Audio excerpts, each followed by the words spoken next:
Νόμος νούμερο 4. Πάντα να λες λιγότερα από ό,τι είναι απαραίτητο. Μην προσπαθείς να εντυπωσιάσεις τους ανθρώπους με τα λόγια σου. Όσο περισσότερα λες, τόσο πιο κοινότυπος φαίνεσαι. Έχεις μεγαλύτερες πιθανότητες να πεις κάτι ανόητο και τελικά τόσο λιγότερο ελέγχεις την κατάσταση.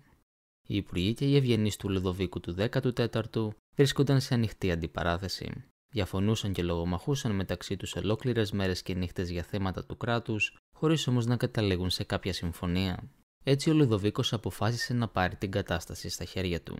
Επέλεξε 2 αντιπροσώπους, υπεύθυνους να τον ενημερώσουν προσωπικά για τις απόψεις της κάθε πλευράς που θα αντιπροσώπευαν και την τελική απόφαση θα την έπαιρνε ο ίδιος.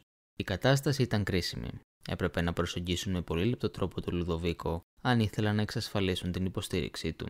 Ο τρόπος παρουσίασης των απόψεων τους έπρεπε να του κινήσει το ενδιαφέρον και να είναι πιστικός. Γι' αυτό έδωσαν ιδιαίτερη προσοχή στις λέξεις και στις εκφράσεις του προσώπου.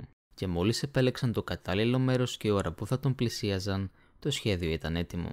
Όταν τελικά οι αντιπρόσωποι έθεσαν σε εφαρμογή το σχέδιό τους και εμφανίστηκαν μπροστά στο βασιλιά, ξεκίνησαν τη λεπτομερή ανάλυση του θέματος. Περίμεναν λοιπόν κάποια αντίδραση από τον Λουδοβίκο, αλλά εκείνος συνέχισε να τους ακούει σιωπηλός, με ενιγματική προσοχή στο πρόσωπό του.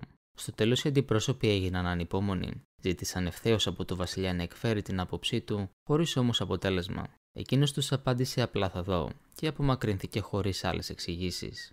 Τις επόμενες εβδομάδες όλοι ήταν ανήσυχοι. Ο Λουδοβίκος όχι μόνο δεν είχε παρουσιάσει ανοιχτά την άποψή του για το θέμα, αλλά δεν είχε μιλήσει σε κανέναν για αυτό. Απέφευγε να το συζητήσει με τους συμβούλους του και δεν έκανε κανένα άλλο σχόλιο όταν τον ρωτούσαν. Τελικά πήρε την απόφασή του και όλοι οι υπόλοιποι είδαν μόνο το αποτέλεσμά της.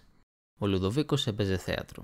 Φορούσε τη μάσκα της ολιγολογίας για να παραπλανεί τους υποτελείς του, έτσι κανείς δεν μπορούσε να τον ξεγελάσει ή να τον καλοπιάσει, γιατί κανείς δεν γνώριζε τι ήθελε να ακούσει. Τελικά η σιωπή του Λουδοβίκου τους τρομοκρατούσε και όσο περισσότερο μιλούσαν για να καλύψουν το κενό, τόσα περισσότερα αποκάλυπταν. Από τη στιγμή που πεις τις λέξεις, δεν μπορείς να τις πάρεις πίσω.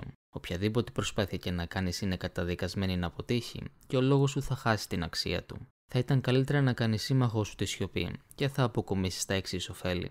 Πρώτον, θα αποκρύψεις αποτελεσματικά τις προθέσεις σου. Οι άνθρωποι είναι μηχανές ερμηνείας. Αναλύουν τα λόγια σου προκειμένου να μάθουν τη σκέψη και τα συναισθήματά σου. Έτσι, οι επιγραμματικές απαντήσεις και σιωπές οδηγούν αναπόφευκτα σε λάθος αποτελέσματα.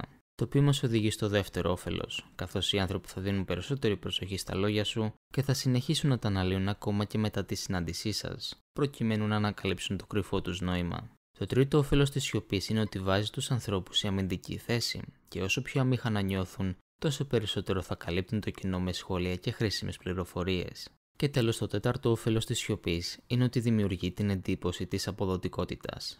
Όχι μόνο δεν ρισκάρεις να πεις κάτι ανόητο ή ακόμη και επικίνδυνο, αλλά οι άνθρωποι θα στραφούν προς τα αποτελέσματά σου, προκειμένου να σε αξιολογήσουν. Παρ' όλα αυτά, υπάρχουν και περιπτώσεις που η σιωπή αντεδείκνυται. Καταρχάς, με τη σιωπή σου μπορείς να παρουσιαστείς ύποπτος και να βάλεις υποψίες ακόμα και για θέματα που δεν σε αφορούν. Δεύτερον, τα ασαφή και διφορούμενα σχόλια μπορεί να οδηγήσουν σε απρόβλεπτες παρερμηνίες και να στραφούν εναντίον σου. Και τρίτον, τα λόγια μπορούν να λειτουργήσουν ως προπέτασμα καπνού, να υπνοτίσουν τον ακροατή και τελικά να τον εκτρέψουν από τις πραγματικές σου βλέψεις. Έτσι η σιωπή σου δίνει δύναμη και τα λόγια σου θα πρέπει να είναι πάντα προσεγμένα.